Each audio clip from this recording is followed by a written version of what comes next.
Chronique emploi en compagnie de Simon Granger. Ah, là, le monsieur capitaine avec sa macédoine qui s'en va dîner. Salut, Mac. On parle de travail autonome qui peut être une alternative intéressante à un marché du travail qui est un peu difficile ces temps-ci. Effectivement, c'est le cas maintenant. Il n'y a pas beaucoup d'emplois à temps plein qui se créent. Alors, il peut être intéressant de se tourner vers le travail autonome dans ce cas-là. Il y a quand même à peu près 15 de la population active du Québec qui est considérée comme travailleur autonome. Mais qui dit 15 dit que c'est pas fait pour tout le monde. Parce que le travail autonome, ça demande du temps, ça demande de l'énergie, de la planification, une bonne tolérance au stress. Donc oui, ça peut être vu comme un à côté ou comme un entre-deux dans certains cas, mais généralement, être travailleur autonome, c'est surtout une vocation parce qu'il faut avoir quand même certaines qualités essentielles. Oui, justement, on dit qu'être travailleur autonome, c'est être son propre patron. Ça peut être extrêmement alléchant pour un travailleur, mais... Ça sonne intéressant, effectivement. Hein? Pas de patron, ça trouve un écho positif chez bien des gens. Ça, mais on s'en va pas en colonie de vacances. On a quand même des responsabilités. Tout à fait, parce qu'en fait, on est le patron. Donc, on est responsable entièrement du succès ou de l'échec de notre travail.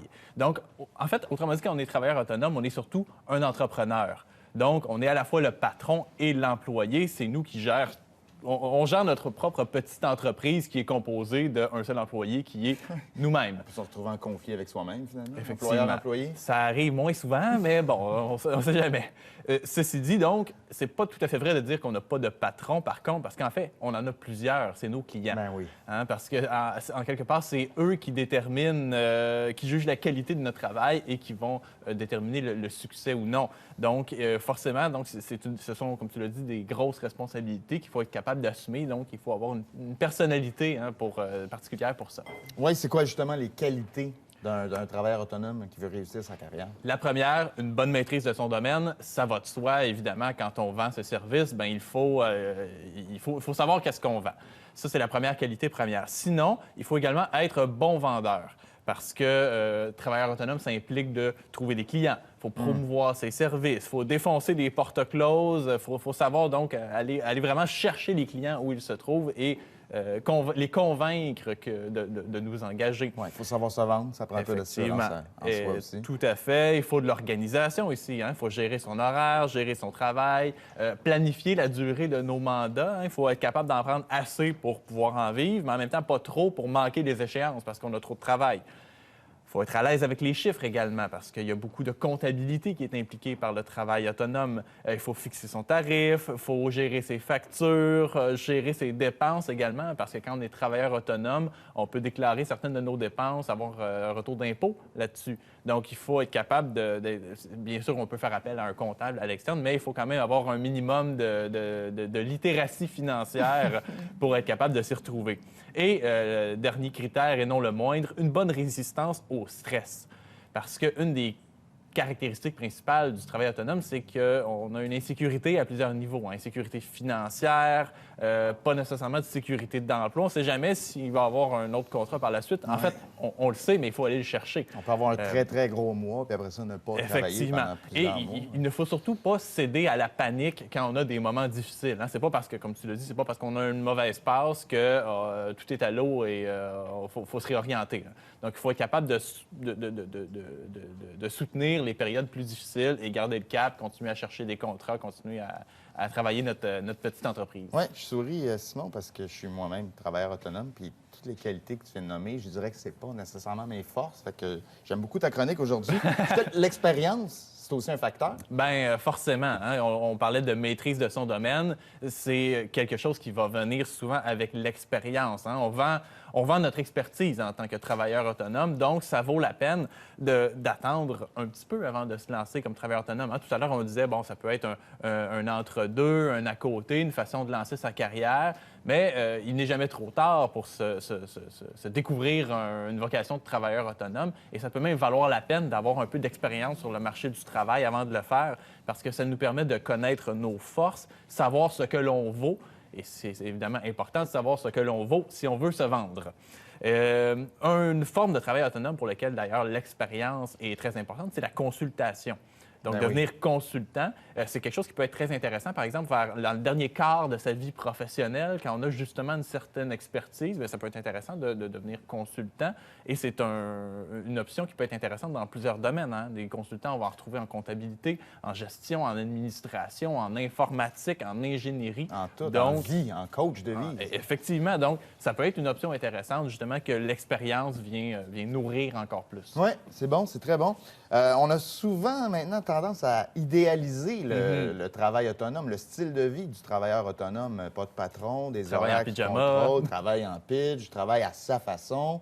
Il y a quand même des mythes que tu veux défaire aujourd'hui. Effectivement. Il y a des bons côtés, beaucoup au travail autonome, mais il ne faut pas, comme tu le dis, voir la vie en rose nécessairement parce qu'il y a des bons et des mauvais côtés comme toute forme de travail. Premier mythe qu'on va déconstruire, mon taux horaire est plus élevé quand je suis travailleur autonome. Oui, c'est vrai en théorie, parce que, en fait, surtout notre salaire annuel dépend du nombre de clients qu'on a et on n'a jamais la certitude d'en avoir d'autres. Donc, forcément, notre salaire, oui, le taux horaire lui-même est peut-être plus élevé, mais ça dépend du Payer nombre de plus cher de clients. l'heure, travail moins d'heures. C'est ça. Et il y a beaucoup de travail qu'on va faire qui ne peut pas être facturé. Hein. Le travail administratif qu'il y a derrière le travail autonome, bien, ça, on ne peut pas le facturer au client. Ça se retrouve dans le tarif horaire en quelque part, mais ce n'est pas vraiment des heures. C'est des heures qu'on doit peut-être travailler sans compter. Et il y a d'ailleurs une étude récente de l'Institut de la statistique du Québec qui a montré que les travailleurs autonomes gagnaient en moyenne 13 000 de moins par année que les salariés. Donc, il faut s'attendre à peut-être un salaire qui va être un peu inférieur si on est travailleur autonome. Au final, ouais. Deuxième mythe, je travaille quand je veux. Hein? On parlait de travailler en pyjama, c'est le fun. Mais donc oui, cette liberté de sortir du 9 à 5, elle est intéressante, mais il faut aussi donc savoir trouver l'équilibre. Et ça, c'est pas facile. Il y a des travailleurs autonomes pour qui ça va prendre plusieurs années avant de trouver cet équilibre entre le travail et le repos. Il faut savoir quand s'arrêter, mais en même temps, il faut savoir quand il faut donner notre 110 %.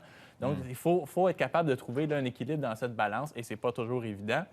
Dernier mythe, je travaille à ma façon quand je suis travailleur autonome. Je fais uniquement ce que j'aime.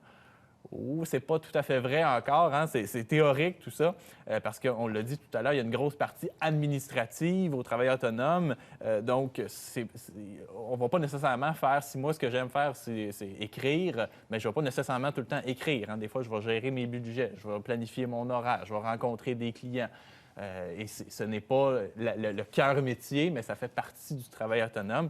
Et aussi, on peut s'ennuyer parfois du soutien qu'on peut avoir. Hein. Un patron, oui, des fois, c'est fatigant.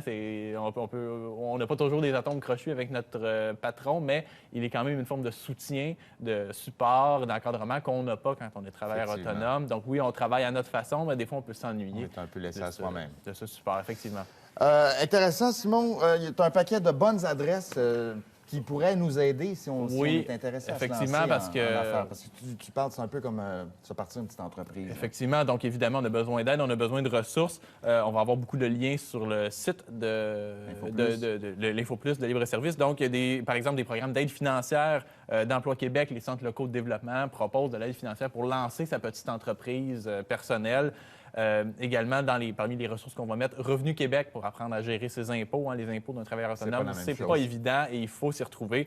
Éducalois, un collaborateur de Libre Service aussi, pour bien comprendre le statut juridique du travailleur autonome. Le lien va être là. Et enfin, bien sûr, JobBoom, on a toutes sortes de textes, de ressources sur la gestion de carrière en tant que travailleur autonome. Donc, je vous invite à aller consulter tout ça pour en savoir plus. Merci, Simon. Et puis d'ailleurs, parlant de JobBoom, je trouve tous ces trucs sur le travail très éducatifs pour mes ados.